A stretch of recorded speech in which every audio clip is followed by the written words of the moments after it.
আসসালামু আলাইকুম ওয়া রাহমাতুল্লাহি ওয়া বারাকাতুহু। আমি মেহেদী স্যার, কারিগরি কম্পিউটার প্রশিক্ষণ কেন্দ্র হবিগঞ্জ আইটি ইনস্টিটিউটে আমরা আপনাদের জন্য খুব সুন্দর করে একটি স্পোকেন ক্লাসের ব্যবস্থা করে যাচ্ছি। আপনারা নিয়মিতভাবে হবিগঞ্জ আইটি ইনস্টিটিউট চ্যানেলে ভিডিওটি দেখে যাবেন। আশা করি আপনারা কোথাও অফলাইনে কোনো প্রতিষ্ঠানে গিয়ে এই বেসিক ইংলিশ শেখার প্যারা নিয়ে যেতে হবে না।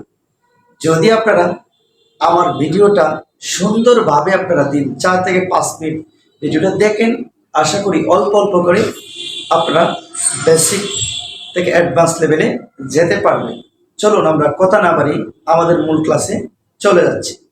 তবে একটি রিকোয়েস্ট, আমার চ্যানেলটি আপনারা একটু সাবস্ক্রাইব করবেন। আপনার এতটুকু কাজে আমরা ভিডিও বানাতে অনেক প্রেরণা পেয়ে থাকি। তো আজকের ব্যবহারটা হচ্ছে শ্যাল এবং উইলের ব্যবহার।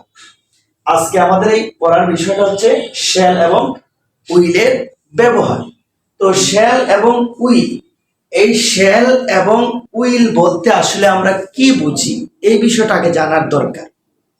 আমরা যখন কথা বলি এরকম, যখন আমি আমার বন্ধুকে বলি আগামীকাল আমি তোমার বাড়িতে যাব, অথবা আমি আগামীকাল খেলবো, অথবা আমি ভাত খাবো, এই যে লাস্টে ব লাগায়, এটা মানে কি কাজটা আমি করি নাই, করব 1 দিন 2 দিন 3 দিন অথবা 4 দিন বা 10 দিন এরকম কিছুদিন পরে আমি করব।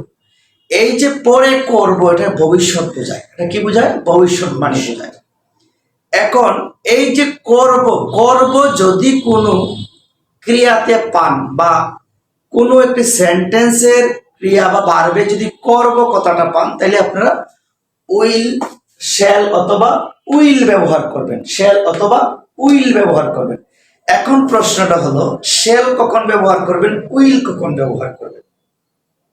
তো শ্যাল ব্যবহার করবেন শুধু আপনার ক্ষেত্রে। ধরুন আমি কথা বলতেছি, তাহলে আমার ক্ষেত্রে আই শ্যাল হবে। কি হবে?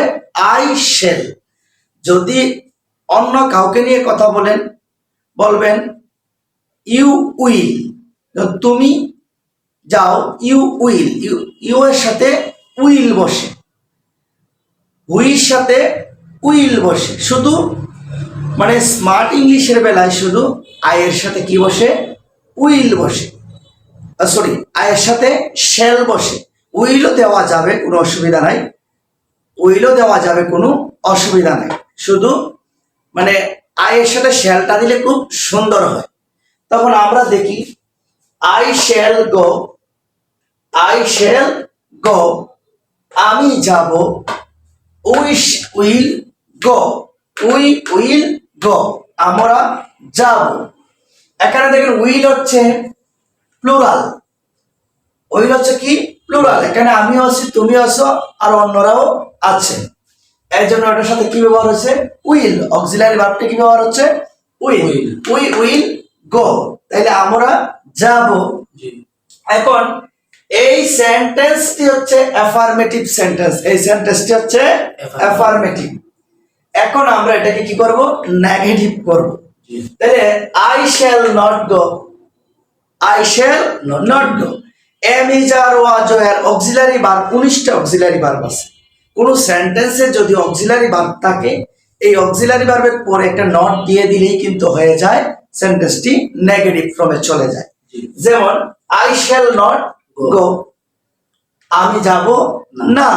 I shall not go market, আমি বাজারে যাব না। আচ্ছা, we will not go, will not go in your house, আমি তোমার বাড়িতে যাব না, আমি তোমার বাড়িতে যাব না। আচ্ছা, উই উইল নট গো, আমরা যাব না। আচ্ছা, শ্যাল আই গো, আমি কি যাব? তাহলে এই সেন্টেন্সে শ্যালটা ছিল অক্সিলারি, এটা সেন্টেন্সের শুরুতে নেওয়াতে হয়ে গেছে ইন্টারোগেটিভ। তাহলে শ্যাল আই গো, আমি কি যাব? আমরা বলি না এরকম, আমি কি তোমার বাড়িতে যাব? তাহলে shall I go in your house, আমি কি তোমার বাড়িতে যাব? আচ্ছা, will we go, will we go, আমরা কি যাব? শ্যাল আই নট গো, এই ইন্টারোগেটিভ সেন্টেন্সটিকে আমরা এখন কি করব, নেগেটিভ করব, নেগেটিভ ইন্টারোগেটিভ করব। তাইলে শ্যাল আই নট গো, আমি কি যাব না, আমি কি যাব না। উইল উই নট গো, আমরা কি যাব না, আমরা কি যাব না। তাহলে এই লাইনটি ইন্টারোগেটিভ আমরা করলাম, শুধু একটি নট বসি। এখন একটি শর্ট ফর্ম করব, শ্যালন্ট আই গো, আমি কি যাব নি, আমি কি যাব নি, আমি কি যাব না, এরকম বলতে পারি। Will not we go, will not we go, আমরা কি যাব না, আমরা কি যাব না, ইন্টারোগেটিভ।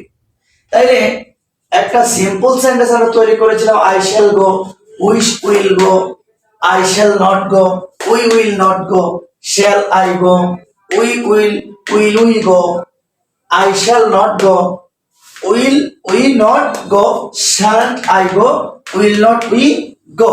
তো আশা করি আপনারা আমার এই ভিডিওর মাধ্যমে খুব সুন্দরভাবে বুঝে গেছেন। ধন্যবাদ, ভালো থাকুন। আসসালামু আলাইকুম ওয়া রাহমাতুল্লাহি ওয়া বারাকাতুহু।